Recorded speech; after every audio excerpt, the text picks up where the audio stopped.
నమస్కారం అండి.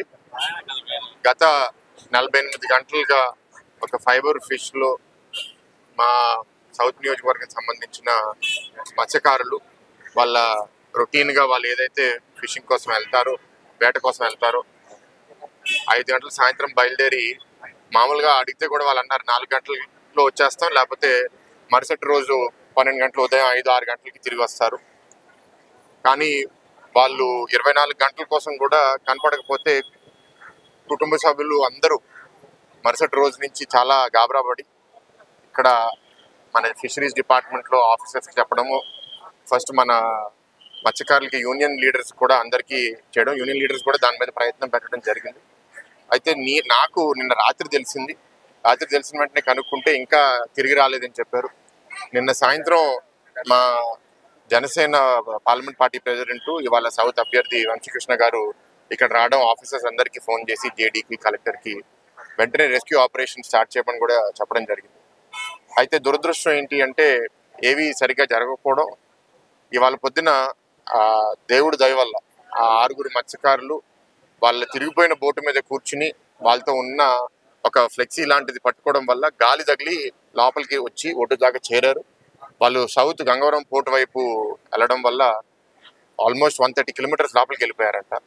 వాళ్ళు తిరిగి రావడం అనేది అదొక పెద్ద మిరకిల్.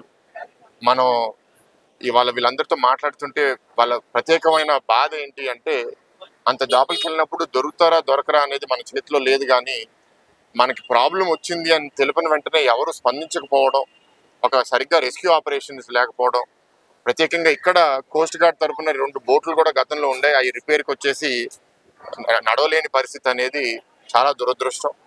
గతంలో ఇక్కడ మీకు ఫైర్ యాక్సిడెంట్ కూడా జరిగిందని మీ అందరికీ తెలుసు బోట్లకి. ఆ టైంలో కూడా పోలీసులు రికమెండ్ చేసి 4 బోట్స్ మీరు సర్చ్ అండ్ రెస్క్యూ ఆపరేషన్స్ కోసం కొనకపోయినా రెంట్కి హైర్ కన్నా తీసుకుని పెట్టుకోండి అని పోలీసులు రికమెండ్ చేయడం, దాని మీద ఫిషరీస్ డిపార్ట్మెంట్ ఏమాత్రం స్పందించుకోవడం అనేది చాలా బాధ. అంటే మళ్ళీ వైఫల్యాలు జరుగుతున్నాయి కానీ ప్రభుత్వం దాని మీద స్పందించట్లేదు. సో ఇవాళ ఆ కుటుంబంతో మాట్లాడితే ఆ ఉన్న 6గురిలో 3 ఒకటే కుటుంబానికి చెందుతారు.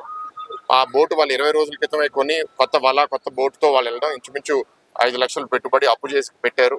ఇవాళ మా బతకడం ఒకటి, ఇవాళ సంతోషిస్తాం, కానీ రేపు మా జీవనోపాధి కూడా లేదు, మాకు దారి ఏంటి అంటే మేము కూడా చెప్పాం, అమ్మ ప్రభుత్వం మీద మేము ఒత్తిడి పెడతాము, వాళ్ళు మీకు నష్టపరిహారం ఇస్తారు, ఎందుకంటే ఇవాళ ఎలక్షన్స్ దగ్గర వచ్చింది కాబట్టి వాళ్ళ స్వార్థం కోసం అన్న ఇస్తారు. ఒకవేళ వాళ్ళు సరిగ్గా సపోర్ట్ చేయకపోయినా సరే గ్యాప్ ఏదన్నా ఉంటే మా తరపు నుంచి, తెలుగుదేశం పార్టీ తరపు నుంచి, జనసేన పార్టీ తరపు నుంచి గతంలో కూడా మేము స్పందించి మా పార్టీ తరపు నుంచి కాలిపోయిన బోట్లకి ఎలా అయితే అందుకున్నామో ఇవాళ కూడా మేము తప్పకుండా స్పందించి వాళ్ళకి సపోర్ట్ చేస్తాం. ఇవాళ రాజకీయం కన్నా ఏంటంటే నేను దేవుడితో చాలా హ్యాపీగా ఉన్నాను. 6 కుటుంబాలు నాశనం అవ్వకుండా వాళ్ళు తిరిగి వచ్చారు. కానీ ఇందాక మాట్లాడుతూ చెప్పేది ఏంటంటే ఇట్లాంటి సంఘటనలు జరుగుతూ ఉంటాయి. సో జరిగేదాకా మనం ఆగడం అనేది పరిపాలన పూర్తిగా వైఫల్యం అయినట్టు. ప్రభుత్వం ఎప్పుడు డిజాస్టర్స్ కోసం ప్రిపేర్ అవ్వాలి. డిజాస్టర్ అయిన తర్వాత నేను ఏదో చేస్తా అంటే, సునామీ వచ్చినప్పుడు మనం ఎట్లా స్పందిస్తాము, సైక్లోన్ వచ్చినప్పుడు ఎట్లా స్పందిస్తాము, ఇప్పుడు హుడ్ సైక్లోన్ వచ్చిన తర్వాత చంద్రబాబు నాయుడు గారు ఎట్లా స్పందించారు, దాని తర్వాత భవిష్యత్తులో డిజాస్టర్స్ వస్తే మనం ఎట్లాంటి వార్నింగ్ సిస్టమ్స్ పెట్టుకుంటాం అనేది ప్రభుత్వం ప్రిపేర్ అయింది. ఇవాళ దాని మీద దృష్టే లేదు. మన రాష్ట్రాన్ని అప్పుల పాలు చేసేసి ఆ అప్పుల్ని సద్వినియోగం చేయకుండా దుర్వినియోగం చేసి ఇవాళ మొన్నే చూసాం, ప్రభుత్వంలో 13,000 కోట్ల బిల్లు సరిగ్గా అప్రూవల్ కూడా లేకుండా చాలా ప్రైవేట్ కాంట్రాక్టర్స్కి బిల్స్ అన్ని క్లియర్ చేసేసారు. అదే 13,000 కోట్లలో ఇవాళ వాళ్ళు ₹1 కోటి ఇక్కడ వాళ్ళు పెట్టుకున్న ఒక 3-4 బోట్లు ఒక 4-5 నెలల నుంచి వాళ్ళు హైర్ కోసం నడుపుకునేవాళ్ళు. సో ఇది దురదృష్టం. ఏంటి అంటే డబ్బుల్ని సద్వినియోగం చేయకపోవడం, వాళ్ళ దృష్టి ఎప్పుడు ఏంటి అంటే ప్రజల్ని మాయ చేసి ఎట్లా మళ్ళీ ప్రభుత్వంలో వచ్చేయాలి.